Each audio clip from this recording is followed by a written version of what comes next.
The CEO instantly recognized the woman as his ex-girlfriend, but he didn't acknowledge her right away. As they were about to go upstairs, the woman's father and brother stopped the CEO, offering to send the woman to him, to help him relieve his loneliness. However, the CEO expressed strong disgust. He had no interest in the woman at all. Seeing the CEO, whom they most wanted to please, not fall for this, the woman's brother quickly turned to another plan. He set his sights on an old, lecherous man, hoping to push his sister toward him. Just as the woman was about to be taken away, the CEO suddenly appeared in front of them. He coldly said, if they wanted a chance to cooperate, they should have the woman kneel and pour him a glass of wine. The woman helplessly lowered her head.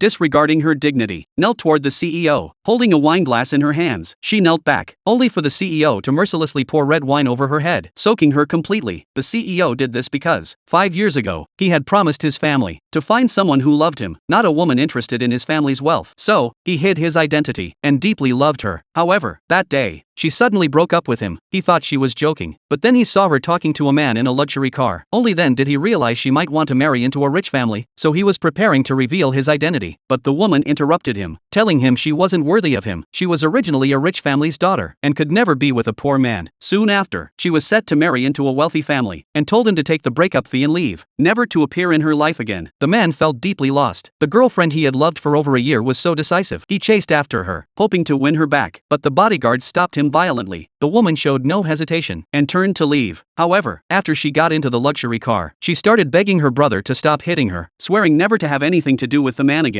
Only then did her brother stop, threatening her that if she went after that man again, he would break his legs. Reluctantly, the woman agreed to break up with him. To protect him, she made this decision. However, the man, misled, harbored deep resentment. 5 years passed. The woman knelt at her family's door, asking her father for help, because after the breakup, she discovered she was pregnant. To save the baby's life, she fled early, and went into hiding. For 5 years, she struggled to raise her daughter, until her daughter was diagnosed with leukemia, and urgently needed 500,000 for treatment. She had no choice but to return home and ask her parents for help, begging them, since 500,000 wasn't a big deal for them, and she promised to repay them in the future. At this point, her brother walked over, holding an umbrella for her, saying that in 2 days, the richest man's family would host a banquet. They had already set their sights on this opportunity, hoping the woman could use her beauty to catch the rich man's eye. The woman was filled with disappointment. She once thought her family would help her, but now she realized they were only interested in profit. For her daughter's treatment, she finally agreed to sell her body for the family. She took the bank card thrown at her, and headed to the hospital. Although there was only 100,000 in the card, which was enough to cover the initial treatment costs, she knew only by securing cooperation with the richest family could she get the funds needed for further treatment. 2 days later, the woman attended the banquet with her father and brother. She saw the CEO face to face,